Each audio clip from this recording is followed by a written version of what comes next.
안녕하세요. 건강을 듣다입니다. 여러분은 혹시 이런 경험 있으신가요? 방금 전 들은 이야기가 기억나지 않거나 냉장고 문을 열어놓고 무엇을 꺼내려 했는지 잊어버리거나 휴대폰을 어디에 두었는지 한참 찾은 적 말입니다. 그럴 때마다 혹시 이런 생각이 들지 않으셨나요? 나도 치매가 시작된 걸까? 오늘은 많은 분들이 걱정하시는 치매에 대해 이야기해보겠습니다. 깜빡깜빡한다고 모두 치매인 것은 아닙니다. 정상적인 노화와 치매는 무엇이 다른지, 그리고 치매 위험을 낮추는 데 도움이 되는 방법은 무엇인지 현재까지 알려진 근거를 바탕으로 알아보겠습니다. 그렇다면 먼저 치매가 무엇인지부터 살펴보겠습니다. 나이가 들면 누구나 기억력이 조금씩 떨어질 수 있습니다. 사람 이름이 바로 떠오르지 않거나 방금 하려던 일을 잠시 잊어버리는 것은 정상적인 노화 과정에서도 나타날 수 있습니다. 하지만 치매는 다릅니다. 단순한 기억력 저하가 아니라 일상생활에 지장을 줄 정도로 인지기능이 떨어지는 상태를 말합니다. 예를 들어 익숙한 길을 잃어버리거나 가스불을 끄지 않고 외출하거나 가족 이름을 기억하지 못하는 경우처럼 생활 속 문제가 발생하기 시작합니다. 즉, 기억이 잘 안 난다 보다는 기억이 안 나서 생활이 어렵다 가 더 중요한 차이입니다. 치매는 하나의 질환 이름이 아니라 여러 원인에 의해 발생하는 질환입니다. 가장 흔한 원인은 알츠하이머병이며 그 외에도 뇌혈관 손상에 의한 혈관성 치매, 파킨슨병과 관련된 치매 등 다양한 종류가 있습니다. 치매는 나이가 들면서 누구에게나 걱정이 되는 질환입니다. 실제로 나이가 많아질수록 치매 위험은 높아집니다. 하지만 나이가 든다고 해서 모두가 치매에 걸리는 것은 아닙니다.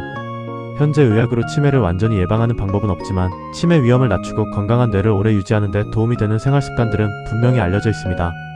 그렇다면 어떤 방법들이 도움이 될까요? 가장 먼저 말씀드리고 싶은 것은 운동입니다. 많은 분들이 영양제부터 떠올리지만 실제로 가장 강력한 근거를 가진 것은 운동입니다. 규칙적인 걷기, 자전거 타기, 수영과 같은 유산소 운동은 뇌 건강 유지에 도움을 줄 수 있습니다. 일주일에 150분 정도, 하루 30분씩 주 5회 정도를 목표로 하시면 좋습니다. 여기에 근력 운동까지 함께하면 더욱 도움이 됩니다. 다음은 식습관입니다. 채소, 과일, 생선, 견과류 위주의 지중해식 식단은 치매 위험 감소와 관련된 연구들이 꾸준히 보고되고 있습니다. 중요한 것은 특정 음식 하나가 아니라 전체적인 식습관입니다. 어떤 음식이든 이것만 먹으면 치매 예방이라는 말은 과학적으로 신뢰하기 어렵습니다. 그렇다면 이제 많은 분들이 궁금해하시는 영양제 이야기를 해보겠습니다. 첫 번째는 포스파티딜세린입니다. 기억력 건강 영양제로 잘 알려져 있는데요. 일부 연구에서는 인지기능 개선 가능성이 보고되었지만 치매 예방 효과를 입증할 만큼 충분한 근거는 아직 부족합니다. 두 번째는 은행 입추출물, 흔히 징코라고 불리는 성분입니다. 일부 연구에서는 경도인 지장의 환자에서 도움이 될 가능성이 제시되었지만 대규모 연구에서는 치매 예방 효과가 뚜렷하게 입증되지 못했습니다. 또한 혈액을 묽게 하는 작용이 있어 항응고제나 항혈소판제를 복용하는 분들은 주의가 필요합니다. 세 번째는 콜린 알포세레이트입니다. 국내에서는 뇌영양제라는 이름으로 널리 처방되고 있습니다. 일부 연구에서 인지기능 개선 가능성이 보고되기는 했지만 대부분 이미 인지기능 저하가 있는 환자들을 대상으로 한 연구였습니다. 반면 건강한 사람이 치매 예방 목적으로 복용하는 것에 대해서는 충분한 근거가 부족합니다. 최근에는 효과에 대한 재평가도 이루어지고 있어 예방 목적으로의 사용은 신중하게 접근할 필요가 있습니다. 이 외에도 오메가3, 비타민 D, 비타민 B12 등이 자주 언급됩니다. 하지만 현재까지는 특정 영양제가 치매 예방 효과를 확실하게 입증했다고 보기 어렵습니다. 결핍이 있는 경우 보충하는 것은 중요하지만 정상인에게 추가 복용한다고 해서 예방 효과가 명확히 증명된 것은 아닙니다. 그래서 영양제에 대해 한 문장으로 정리하면 이렇습니다. 도움이 될 가능성은 있지만 운동과 생활습관을 대신할 정도의 효과를 입증한 영양제는 아직 없습니다. 오히려 더 중요한 것이 있습니다. 바로 사람들과의 교류입니다. 친구와 대화하고 취미생활을 하거나 새로운 것을 배우는 과정은 뇌를 지속적으로 자극합니다. 독서나 악기 연주 같은 활동도 도움이 될 수 있으며 중요한 것은 특정 훈련법보다 꾸준히 뇌를 사용하는 생활입니다. 그리고 수면도 매우 중요합니다. 잠을 자는 동안 뇌는 기억을 정리하고 노폐물을 제거합니다. 만성적인 수면 부족은 인지기능 저하 위험을 높일 수 있습니다.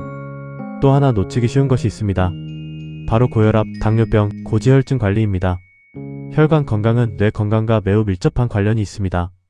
혈압과 혈당을 잘 관리하는 것만으로도 치매 위험을 낮추는 데 도움이 될 수 있습니다. 오늘 내용을 한번 정리해 보겠습니다. 깜빡깜빡한다고 모두 치매는 아닙니다. 치매는 단순한 건망증이 아니라 일상생활에 영향을 줄 정도의 인지기능 저하를 말합니다.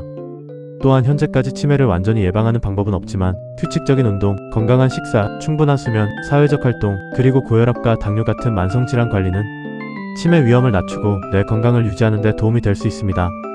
영양제는 일부 도움이 될 수 있지만 생활 습관을 대신할 수는 없습니다.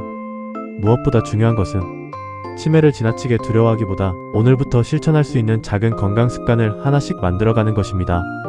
하루 30분 걷기, 규칙적인 수면, 균형 잡힌 식사, 가족이나 친구와의 대화처럼 작은 실천들이 모여 건강한 뇌를 만드는 가장 확실한 밑거름이 될 수 있습니다. 오늘도 건강을 들어주셔서 감사합니다.